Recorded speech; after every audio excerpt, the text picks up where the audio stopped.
எல்லாம் வல்ல இறைவனின் திருப்பெயரால் அஸ்ஸலாமு அலைக்கும் வரஹ்மத்துல்லாஹி வபரகாத்துஹு. இன்று நாம் திருக்குரான் கூறும் ஒரு அதிசயமான வரலாற்றை பார்க்கப் போகிறோம். இது பல நூற்றாண்டுகளுக்கு முன்னால் நடந்த உண்மைச் சம்பவம். இன்றும் பலருக்கு பாடமாக இருக்கும் அஸ்ஹாபுல் கஹ்ஃப் எனப்படும் அந்த மலைக்குகை வாசிகளின் வரலாறு இதுவாகும். அந்த காலத்தில் வாழ்ந்த மக்கள் நேர்வழியை மறந்து தடம் மாறி போயிருந்தார்கள். ஆனால் அந்த நாட்டின் சில இளைஞர்கள் மட்டும் உலகத்தின் போக்கை விடவும் தன் இறைவனின் பக்கம் திரும்புவதுதான் சிறந்தது என முடிவு செய்தார்கள்.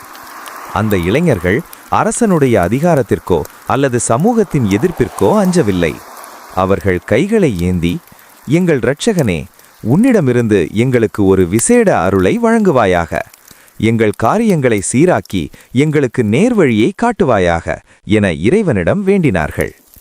தங்கள் விசுவாசத்தை பாதுகாத்துக் கொள்ள அவர்கள் அந்த ஊரை விட்டு வெளியேறி ஒரு பெரிய மலைக்குகையில் தஞ்சம் புகுந்தார்கள். அவர்களுடன் ஒரு வளர்ப்பு நாயும் இருந்தது.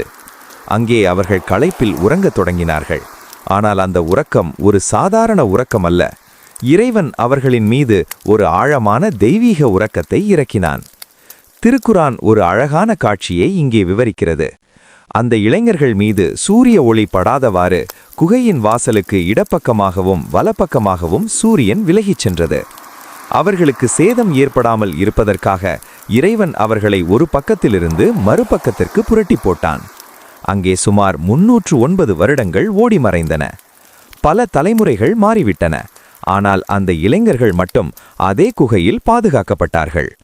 309 வருடங்கள் கழித்து இறைவன் அவர்களை மீண்டும் எழுப்பினான். அவர்கள் விழித்தபோது தாங்கள் ஒரு சில மணி நேரங்கள் மட்டுமே உறங்கியதாக நினைத்தார்கள். அவர்களுக்கு பசி எடுத்தபோது தங்களிடம் இருந்த பழைய நாணயத்தை கொடுத்து ஒருவரை ஊருக்குள் உணவு வாங்கி வரச் சொன்னார்கள். ஊருக்குள் சென்ற அந்த இளைஞன் திகைத்து போனான். அவன் கொடுத்த நாணயத்தை பார்த்து மக்கள் ஆச்சரியப்பட்டார்கள். இது 300 வருடங்களுக்கு முந்தைய நாணயமாயிற்றே என கேட்டார்கள். அப்போதுதான் அந்த உண்மை உலகிற்கு தெரிய வந்தது. அந்த இளைஞர்கள் ஒரு அற்புதம் என்பதை மக்கள் உணர்ந்தார்கள். அன்பார்ந்தவர்களே, இந்த கதையின் மூலம் நாம் பெறும் பாடம் என்னவென்றால், காலம் எவ்வளவு மாறினாலும் நாம் உண்மையான விசுவாசத்தோடு இறைவனை சார்ந்திருந்தால் அவன் நமக்காக ஒரு வழியை ஏற்படுத்துவான்.